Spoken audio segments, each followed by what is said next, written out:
What's going on, guys? It's Steve here. Welcome back to the Game Hunting Chronicles. Today we are going to be doing 5 games that I would be stuck with on a desert island. If I could pick 5 games that I would play for the rest of my life, these are the 5 games I would. Let's get on into the video. If you guys are enjoying the content, please be sure to hit that like button and drop a subscribe on the channel. It really helps me out. We're trying to get to 1,000 subscribers by the end of the year. I don't know if it'll happen, but I would really appreciate it if we did. Let's get into the video. Alright guys, game number 1 of my desert island games. I have a couple 3D platformers, one skateboarding game, actually 2 action story based games. So the first game is Super Mario Odyssey. This game has so much to do. Even after you beat the game, you can still collect like 200 some odd stars. It's ridiculous. Like, Super Mario Odyssey is probably my favorite 3D Mario game of all time. I could spend hours in New Donk City. I absolutely love this game. If you guys haven't already, checked this out, what are you guys doing? This should have been a day one purchase, and if you guys haven't already, please pick this game up. It's legendary. All right, this next game is actually 3 games on one cartridge, disc, whatever system you have it on, and this brings back some nostalgia. Spyro Reignited Trilogy. It has Spyro the Dragon, Spyro 2 Ripto's Rage, and Spyro 3 Year of the Dragon. By far 3 of my favorite games of all time. Some of the most nostalgic games I've ever had. This is probably my favorite 3D platformer game of all time, especially Spyro 1. I can beat that game 120 some percent, whatever the actual ending percentage is, in about 2.5 hours. I'm no speedrunner, so please roast me in the comments telling me that I'm slow and terrible and whatnot, you know what I mean? But Activision redid this game. They did a great job with the graphics. The only complaint I have with Spyro Reignited Trilogy is that in the speedway levels, like the flying levels, is that the mechanics are kind of wonky during the races in Spyro 3. So you'll have to definitely play that. But if I could replay one game over and over again, it would definitely be Spyro 1 on this Reignited Trilogy. And then I could actually get good and be a speedrunner and whatnot, you know what I mean? Alright guys, the next game, actually the first action game of the games that I am bringing up. It's my favorite PS4 game of all time. This is what made me buy my PS4. And it is Marvel's Spider-Man. This game is legendary. My favorite thing to do, honestly, I could spend hours just swinging around New York City and seeing the different sites and legendary sites and events and whatnot, you know what I mean? You can get on Avenger Tower and like chill out and stuff, and then you just absolutely kick the crap out of bad guys. The combat system in this game is so awesome. The combat in this game, it's so smooth. The dodging, the parrying, the attacks, the different gadgets you get, it's legendary. I could probably play this game over and over and over again. And it had 3 bits of DLC, and all 3 parts of the DLC was perfect. If you get the Game of the Year edition, you get all of the DLCs and whatnot combined, but I bought this before that came out. But, I would definitely have the Game of the Year edition with all the DLC and stuff for this game on my desert island trip.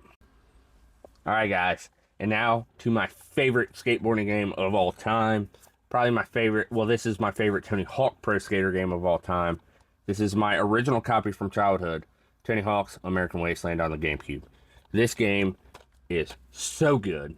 The mechanics on the skateboarding are super tight, super fast paced. I love the open world, if you can call it that. It's big areas with small little hallways leading into the next area, but it has some of the best areas in a Tony Hawk game. You got East LA, you have Beverly Hills, you have the skate ranch, you have the Vans Park, which, I still want to go see that in person. I don't skate anymore, but I would still love to go like look at the Van Skate Park in California. Like that would be insane. And then you could ride BMX bikes. You can create your own tricks. You can customize your character, and then you can build your own skate parks and a custom skate park builder or whatever in this game mode. But yeah, I could spend hours playing through the story, creating my own skate parks, and just having a good time.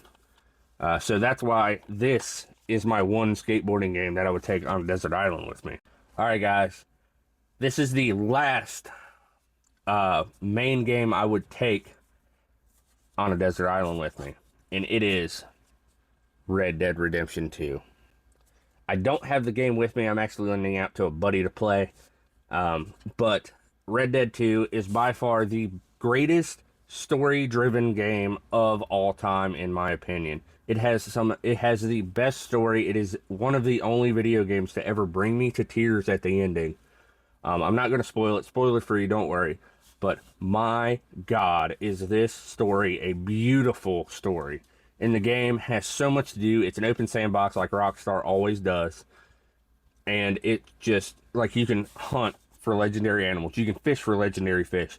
There is 1.5 million different random occurrences from random people on the game to where you can, go do something, do a fetch quest for somebody. You can go do bounty hunts.